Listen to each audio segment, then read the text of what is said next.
macno 70 nin oo 70 guri ka gubteen ba u dhigantaatan haday tahay furshaantii ardayda bustayaashii dharkii ay xidhanayeen balcadii kabihii buugaagtii wax ku qoranayeen manhajkii sariirihii weelkii wax ku cunayeen shandadihii alaabtii ugu jirtay sanduuqyadii yaryar ay wax ku soo gurteen soolarradii iyo baytariyadii iyo laambadihii iyo xarkihii hoolka baaba'ay iyo saddexda kale hoole iyaguna maartay waxna ogaataan ardaydu arda meesha maaha magaalo ah oo xaafadahoodu ay meelahan yihiin ilaa Hargeysa iyo ilaa in meesha la yiraahdo Goosayga inta ka dhaxle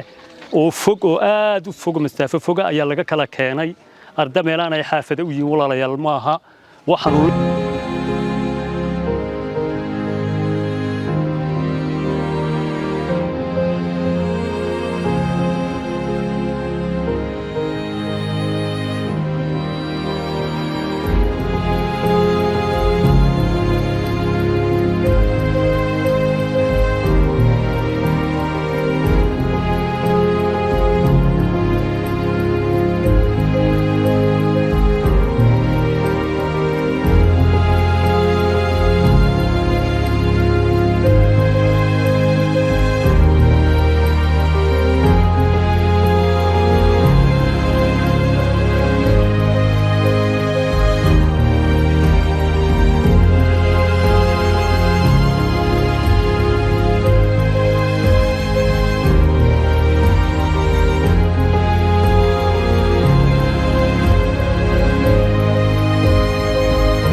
waxaan galaaskii 8aad ee u sareebaanahay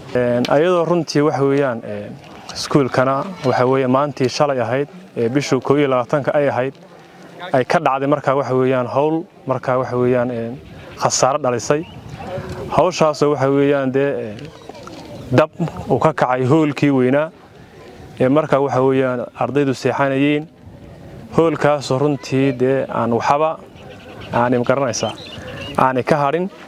waxa la wixii ardaydu markaa garanaysaa ku seexad jireen iyo wax ku cuni jireen oo dhan iyo wax ku baran jireen oo dhanba aan waxba ka harin anigoo ah maamulaha dugsiga waxaan maanta wax weey halka ka sheegaya musiiba halka ka dhacday waxa weeyaan arday yar yar oo runtii waxa weeyaan dareenkeeda leh arday yar oo waxa weeyaan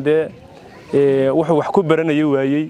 wuxuu wax ku seexanayay wuxuu ku seexan lahaa waayay wuxuu huwan lahaa waayay oo waxa weeyaan runtii waxa weeyaan aad bay garanaysaa ay dareen u leedahay marka waxaan ugu baaqayaa cid kasta oo waxa weeyaan ay marka ay damaqday cid kasta waxa way damqi doontaba inay waxa weeyaan runtii ka qayb qaataan oo waxa weeyaan la soo gaaro dugsiga waxa weeyaan gaar ahaan wasaaradda waxbarashada Soomaaliland in waxa weeyaan marka garanaysa si degdega ay marka waxa weeyaan noogu garanaysaa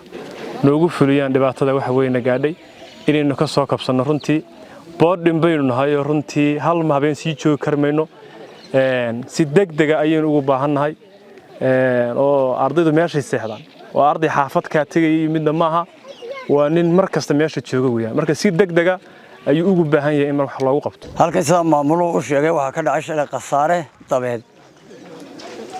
oo aan dad ku dhiman laakiin hantidii dhismaa iyo hantidii la huwanayeen bal lagu seexanayay jiifka iyo tii waxbarashada intuba ay ku burbureen khasaare aad adigu marka naftu ugu darnayd ee ka dhacay oo hantiya ayaa ka dhacay waxaana la jooga gurmad ka socda wasaaradda waxbarashada iyo gurmad labaad oo ka socda ururkii Tabantaabe dugsiga gacanta ku hayay inuu wasaaradda ka codsanayna sida ugu soo gurmateen ee aanu waagu idinka bariyin inaanu dhismaana habeen labaad amba habeen saddexaad idinku gaadhin waayo ubadku dhaxanta iyo bahalaha dadka qalinay habeenkii gudaba halis bay u yihiin albaabada waxna way seexan jireen sirrooda guryahaasi ku jiri jireen xaligada banaan bay seexdeen macallimiintu kama seexan annaguna kama seexan annagoo ilaalinayna telefoonada bay ilaalinayna waa kuwa sariir halka waran wada madow wada gubtay waxaan codsanaynaa haddaanu deegaanka anigu afka deegaanka ku hadlaya oo gudoomiyahan ugu hadlaya gudoomiyaha waxbarashada waxaan codsanaynaa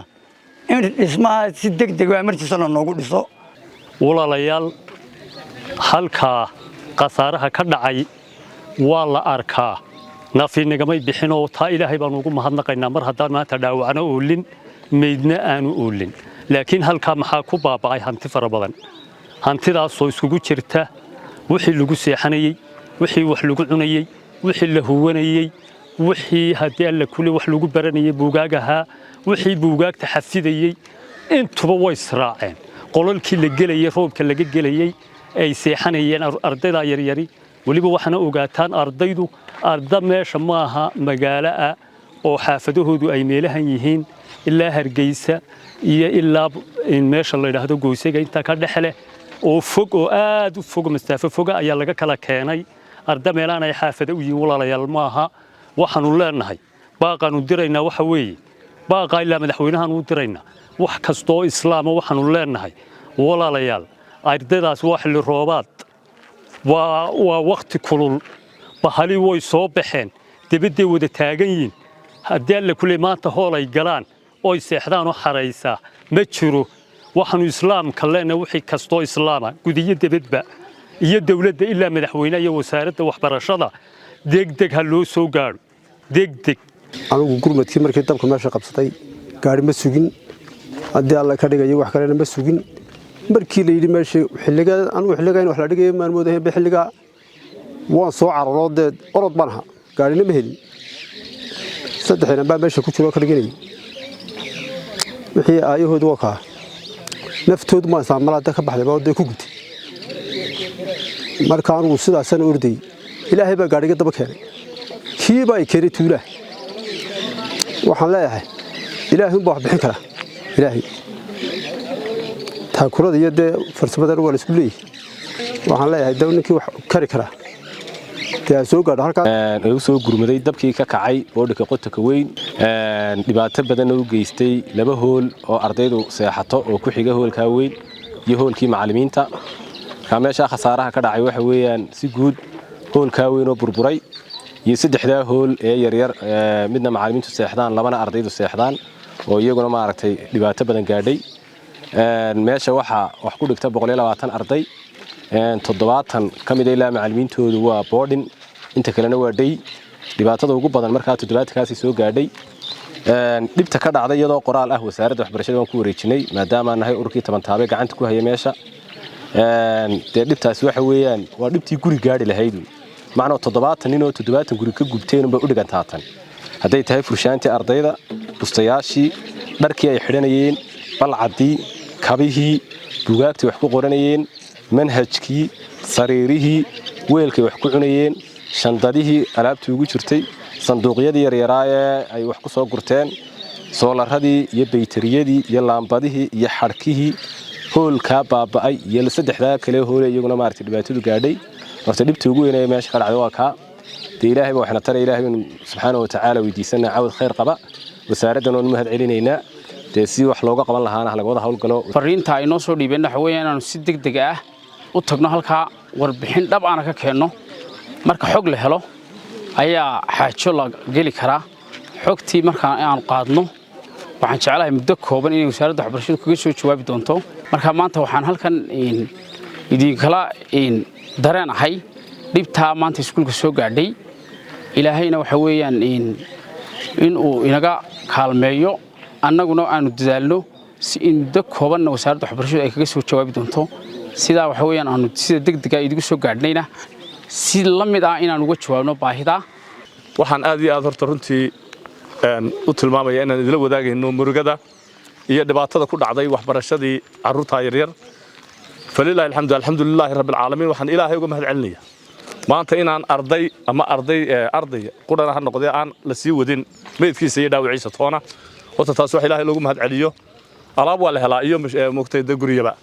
laakiin maanta waxay naga daraa in ubadka maanta halka ku baranayay ee boqolka arday ku dhaweey in maanta ku shufbeelaan wax ilaahay qadaray baa dhacay kulli ma qadar rahmaan mafcuula waxaan leeyahay kulli murugada ilaa xalay toona seexan saasaan u yaacinay dhibta idin haysata waatuna haysato ubadkeenuna maanta waxbarashaynu halkan u keenay waa boarding waxa la iskaga soo ururiyay tuulooyinka agagaarka oo dhan aad uga kala fog marka runtii waxa weeyaan maanta maadaama halkan dhibaatadaas ka dhacday waxaanu leenahay haddii aan wasaaradda waxbarashada nahay dhibtaasi waan idila wadaagaynaa hawsha ugu weyn annaga qabanayna waayo hawsheeni